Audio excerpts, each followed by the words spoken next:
Secretary, please read. Senate Resolution 37 by Senator De Leon relative to public resources. Senator De Leon. Thank you, Mr. President. Colleagues, and thank you for allowing me to present Senate Resolution number 37.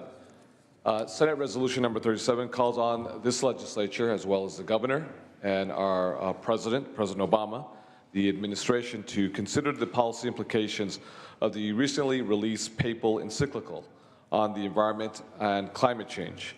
The Holy See, Pope Francis rightfully states that there is solid scientific consensus that shows a disturbing warming of the climate, which, as the Pope says, is a common good belonging to us all. The Pope calls on policymakers to develop policies to reduce the emission of carbon dioxide by finding renewable alternatives to fossil fuels. As a leader of 1.2 billion Catholics worldwide, he is calling us to act with urgency. Senate Resolution number 37 states that we hear the Pontiff's message and that California will continue to set an example for the nation and the world in combating climate change. The encyclical is considering the highest teaching of a pope on faith and morals. Colleagues, we have a moral responsibility to recognize that those with the least suffer the most from environmental degradation. We have moral responsibilities to reduce human suffering, preserve diversity, and protect the Earth's natural beauty. The Pope urges that our strategies for ecological solutions consider issues of social and environmental justice. Basic human rights, the right to safe water, sufficient food, and clean air must be made available to everyone, not just those who can afford protection or refuge from environmental disaster. California has already begun to fight pollution in our poorest communities by increasing access to cleaner energy and transportation. And for that, we can be very proud. But colleagues, we also have a moral obligation to do much more. Some think that our obligation is to save our natural habitat for our children and grandchildren. Others might define this obligation as protecting the diversity of species and ecosystems from destruction. But I do have faith. I do have faith in Republicans as well as Democrats alike, that we will not forsake our obligation to protect our environment. After all, it was a Republican, then President Richard Nixon, who created the Environmental Protection Agency back in 1970. With that, I respectfully ask for an aye vote. Great. Thank you, Senator De Leon. Senator Pavley. Okay. I wanted to thank, of course, Senator De Leon for bringing this forward, and just to mention that not only Pope Francis is supporting the moral imperative of taking care of the planet for future generations, but an organization you might not have heard of, it's called the Interfaith Power and Light. It represents 650 congregations of Christian, Jewish, and Muslim churches and synagogues in the state who also call on us as a moral imperative to address what is one of the most challenging issues of our generation and future generations, and that's climate change. So thank you very much, Senator Pro Tem De Leon, for bringing this resolution forward. Great. Thank you, Senator Pavley. Senator Anderson.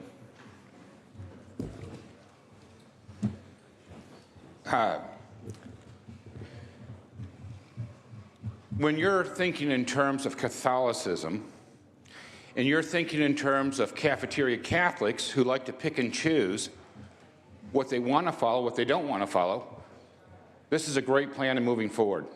But if we're going to defer to the Pope, the Holy See, on how we conduct business in California, then we should look at all the encyclicals, or even everything that was mentioned in this encyclical, which would include how we treat life, abortion, how we treat other aspects of life, in how we move forward and live. So I'm not opposed to looking at what the Holy See has to say, but I don't believe that we should take a cafeteria attitude towards it. We should include all of it. It shouldn't just be one thing that we like and everything else we don't like. If we're going to defer our legislative power to the Holy See, then we should advocate all our authority to the Holy See. So for that reason, I'm going to have difficulties supporting this today, because I don't think that that's why people elected us and sent us here. And I think that JFK, when running, that was of grave concern because many non-Catholics were worried that the Pope would have too much power over the U.S. government. Look, if we're going to take these encyclicals seriously, then let's look at everything that's in that encyclical, and let's look at it as a whole, and not just pick and choose one sentence, one word, one paragraph that we follow, and not look at it in its entirety. I urge a no vote. Great, thank you, Senator Anderson. Senator Block? Thank you, Mr. President. On behalf of my colleagues in the Jewish caucus, I rise to support the pro tem and the Pope in the position on this and urge your aye vote on SR 37. Great. Thank you, Senator Block. Senator Morell? Yes, thank you, Mr. President and members. Question to the author, if he's around. Senator De Leon, are you prepared to answer a question? Absolutely. Yes, Thank you very much. proceed. I appreciated what Senator Anderson had to say. Thought it was wise. So my question to you, do you embrace the principles of life and everything in there that the Pope talks about? And so where do we go from here on this floor? Would you say the Pope is correct in those issues of life as you believe he is on the climate, or would you say that he's in error? Well, I want to be very careful, Mr. President, obviously, that we don't politicize other issues that are not germane to the issue of the encyclical. So I want to be respectful, obviously, to the divergent perspectives that you have on the issue of life. But Senate Resolution 37, if you take the time to read the context of the content, I should say, of the document itself, speaks to the issue of the encyclical and climate change. So I'll keep my comments specifically germane to number 37. But I'm respectful of the divergent perspective as well. Okay, thank you. Senator Nielsen? Mr. President, ladies and gentlemen of the Senate, I cannot find myself in good conscience being able to support this. There are many here who always are waxing eloquently and very certainly about mixing church and state. This is a classic example of mixing church and state directly in the business of the state legislature, because it's calling for this honorable body to convene hearings to consider the papal encyclical, to seek testimony from religious leaders. That's pretty rare. State officials, environmental organizations, business groups, and the general public, that's the way we normally do business. But accepting the doctrine of any given denomination as the basis for a legislative hearing, I think that clearly is mixing church and state. And I think those who would argue in favor of this would have grave difficulties if some of us brought other religious dictums before this body as the foundation for legislative hearings. And by the way, the climate change issue, there are many different versions and sides to that debate. I choose not to deal with it, with the exception that I'm not quite so sure why the head of a major church wanted to get involved in that particular issue. But my concern here, again, is a strict mixing of church and state, and in this case, very specifically, with reference to that encyclical and the convening of hearings to consider it and the testimony of religious leaders. Thank you, Senator Nielsen. Senator Bates?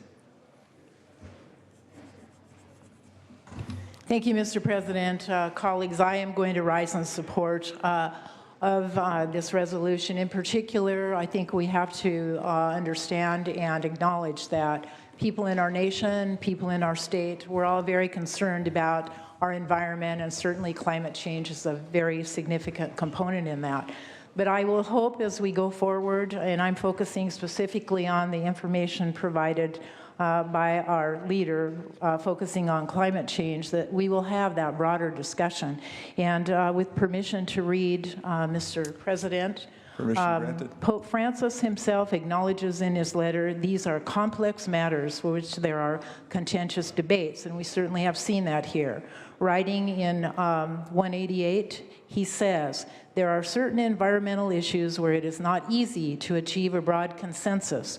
Here I would state once more that the Church does not presume to settle scientific questions or to replace politics, but I am concerned to encourage an honest and open debate so that particular interests or ideologies will not prejudice the common good.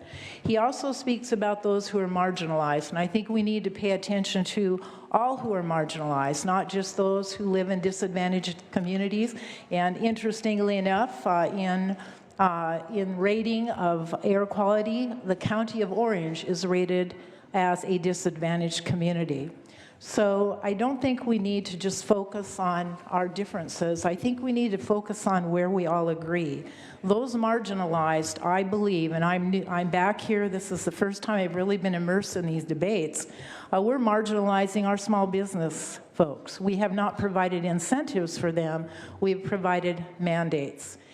For them to convert to some of the policies that we are actually delegating to other commissions and committees like CARB, very difficult, putting many of them out of business, putting them into the pool of folks who are struggling to survive.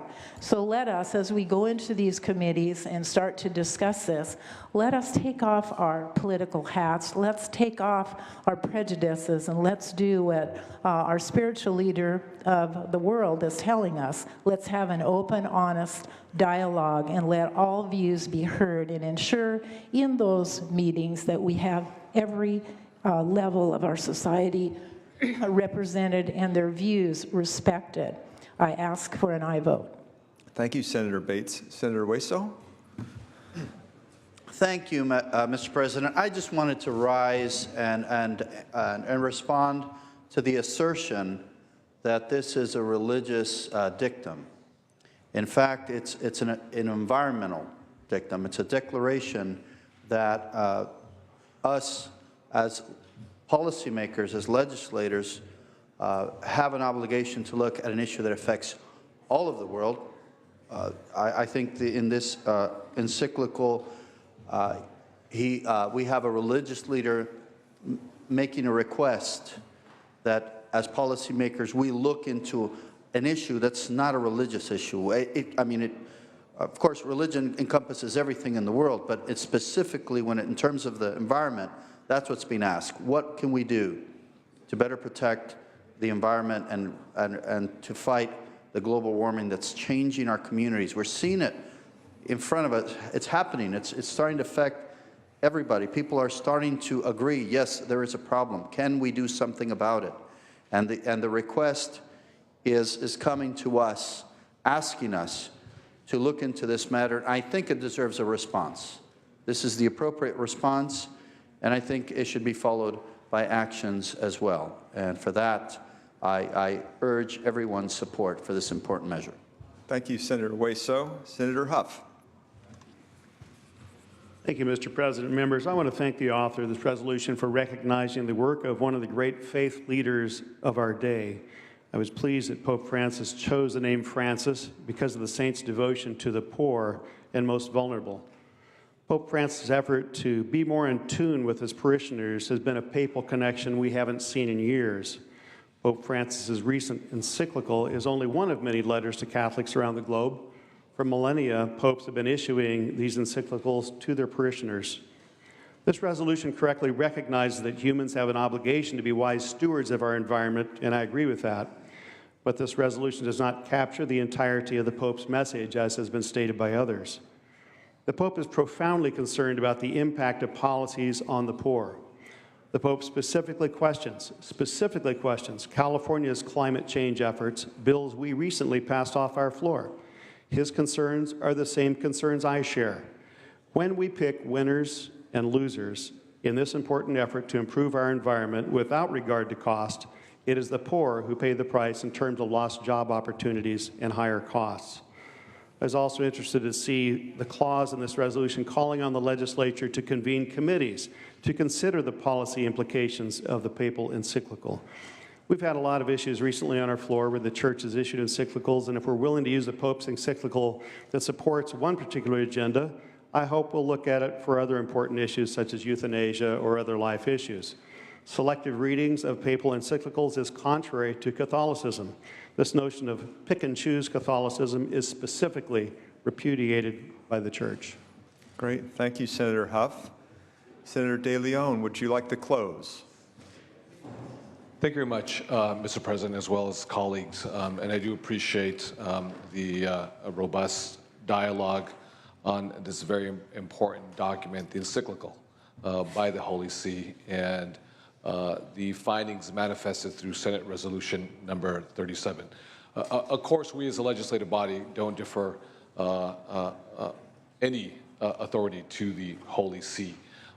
So we know that obviously that's quite incorrect. I do appreciate the historical fact with regards to our late President John F. Kennedy and the whole issue of Catholicism and perhaps the bias or prejudice that existed decades ago. I remember one of the famous speeches that President Kennedy gave in West Virginia to a bunch of coal miners who were quite wary of his Catholicism. He wasn't quite sure if they'd be supportive of him. Obviously, as we know, John F. Kennedy became President of the United States, and America as a whole came together to support the first Catholic in the White House. So the issue of prejudice as it relates to Catholicism and to other religious faiths as well has existed. But we are a country of many faiths, and we are very respectful of diversity that exists. Today we had the bishop, Mr. Jaime Soto, originally from Orange County, who gave the prayer. In fact, when we have our sessions here on the floor, we start off with a prayer.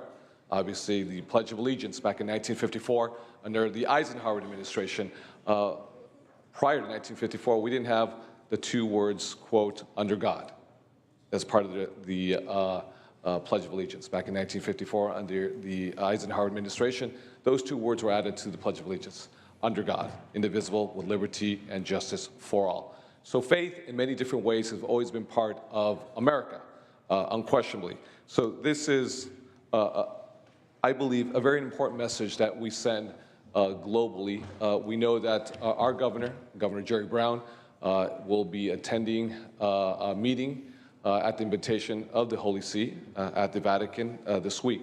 And in fact, his chief of staff, Ms. Nancy McFadden, upon the final vote of Senate Resolution number 37, will physically be taking Senate Resolution 37 documents to the Vatican, to the governor, so the governor himself can present it to the Holy See.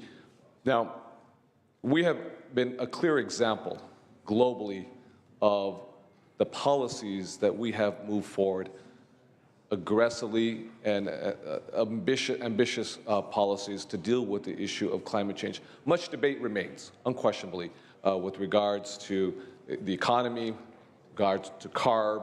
These are debates that are real components of a larger debate on the issue of our policies here in California as it relates to a handful of measures that, knock on wood, will be coming back for concurrence to the California State Senate, to the State Senate. So, as you know, the governor will be with the Pope this upcoming week at a symposium, and he will engage with the Pope to describe to him the policies that we have moved forward and policies we would like to continue to move forward in the California State Legislature. Dealing with the poor, the Pope made reference on numerous occasions in the encyclical how those who are marginalized socioeconomically and politically will suffer the most burden when it comes to the degradation of our environment. But the wonderful thing about it is, even if we don't see it as of yet, California is ahead of the curve. With measures like 535 and 1275, now we have the poor, we have the marginalized in areas like Stockton, Modesto, Fresno, Sacramento, East Los Angeles, South Los Angeles, where you have individuals putting rooftop solar on their roofs who didn't have the financial wherewithal, or individuals who are actually turning in their old cars and purchasing hybrid, plug-in electrical cars. That is a sense of intentionality that we're moving to make sure that all individuals, irrespective of their zip code, benefit from our climate change policies. This is a very important document that we give respect to the Pope. We don't cede any authority. We are the United States of America. We are the California State Legislature. Obviously, we have a very clear wall with regards to church and state, but we have respect for faith as well. So with that, colleagues, I believe strongly that this is a bipartisan measure, and I respectfully ask for an aye vote. Great. Thank you, Senator De Leon. Secretary, please call the roll. Allen. Aye. Anderson. No. Bates. Aye. Bell. Aye. Berryhill. Block. Aye. Canella. De Leon. Aye. Fuller. Gaines. Galgioni. Glazer. Aye. Hall. Aye. Hancock. Aye. Hernandez. Aye. Hertzberg. Aye. Hill. Aye. Wesso. Aye. Huff. Jackson. Aye. Lara. Leno. Aye. Leva. Liu. Aye. McGuire. Aye. Mendoza. Aye. Mitchell. Aye. Monning. Morlock. Morrell. Wynn. Nilsson. Pan. Aye. Pavley. Aye. Roth. Runner. Stone. No. Vidak. Wykowski. Aye. Wolk. Aye. Secretary, please call the absent members. Berryhill. Canella. Fuller. Gaines. Galgioni. Huff. Latta. Leva. Aye. Monning. Morlock. Morrell. Wynn. Nilsson. No. Roth. Runner. Vidak. Galgioni. Aye.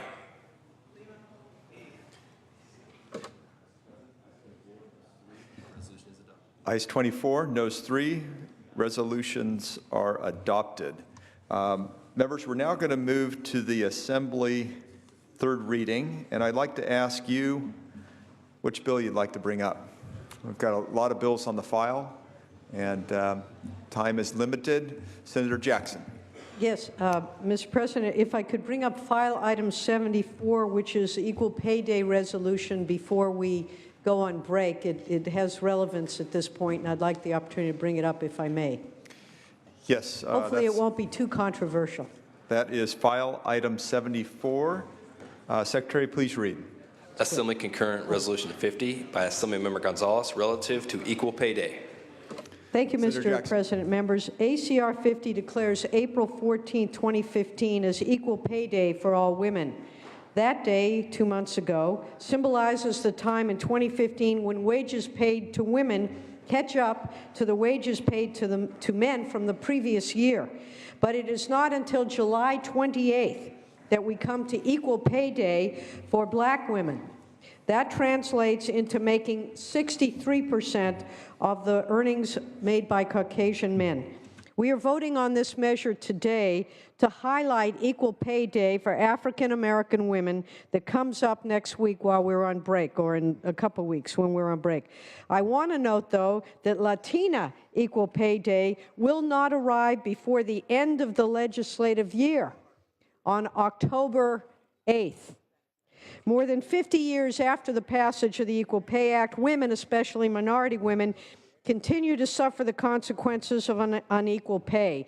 And with nearly 4 in 10 mothers being the primary breadwinners in their households and nearly 2/3 being significant earners, making pay equity critical to families' economic security, we cannot ignore the significance of this day. Even for those who are graduates, college graduates, working full-time will earn less than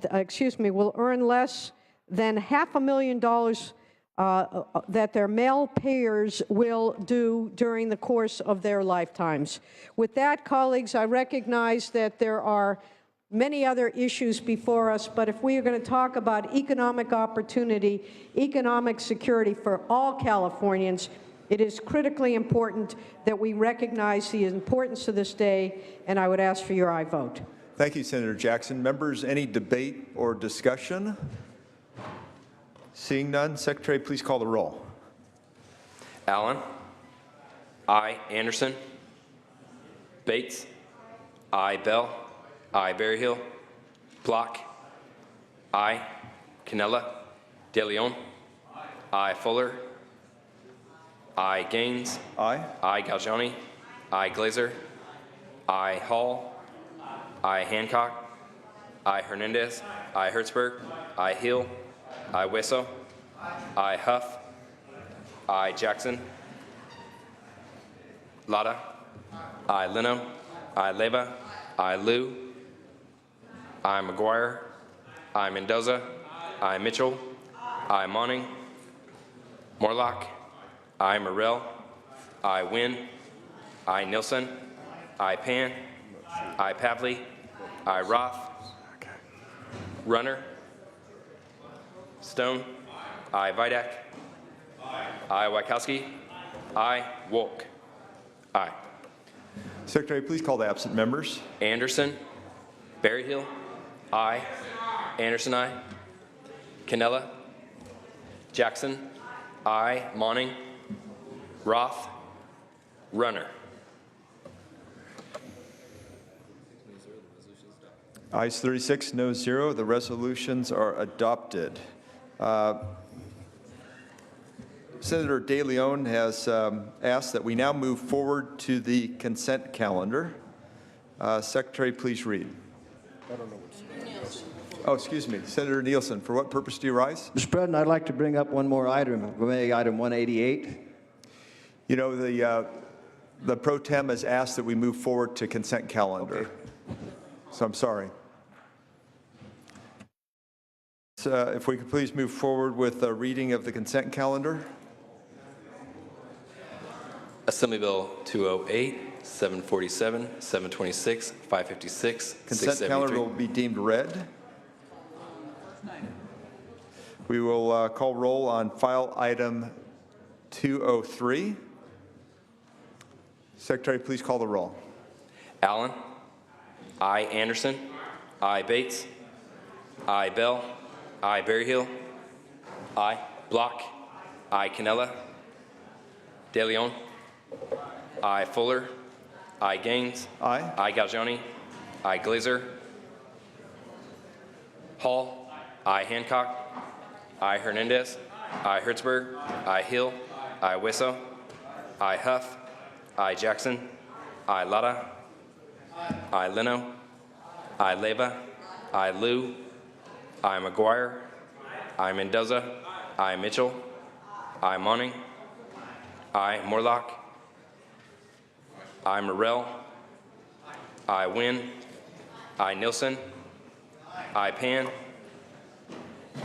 Pavley. Pan. Aye. Pavley. Aye. Glazer. Aye. Roth. Runner. Aye. Stone. Aye. Vidak. Aye. Wachowski. Aye. Wolk. Wolk, aye. Mac. Yeah, please call the absent members. Cannella. Roth.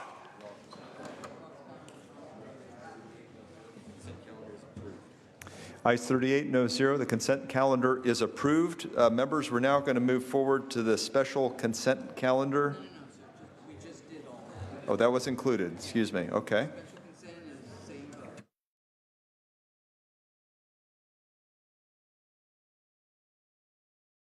Okay, members will now return to motions and resolutions. Without objection pursuant to Joint Rule 33.1, Joint Rule 61 will be suspended to allow Assembly Bill 828 to be heard and reported in committee after the deadlines. This request has been approved by the Rules Committee. Senator Wesso, for what purpose do you rise? For an adjournment in memory, Mr. President. Please proceed. Thank you. Thank you, Mr. President. Members, I rise to adjourn in the memory of a Caltrans employee, Oscar Vargas, from the city of Chula Vista in my district, who passed away on July 14th, while on duty serving the people of California. He was involved in a single-car accident after his department pickup truck crashed into an embankment along the Interstate 8 near the San Diego Imperial County line. Oscar Vargas was 54 years old and a 29-year veteran of Caltrans Department 11 in San Diego.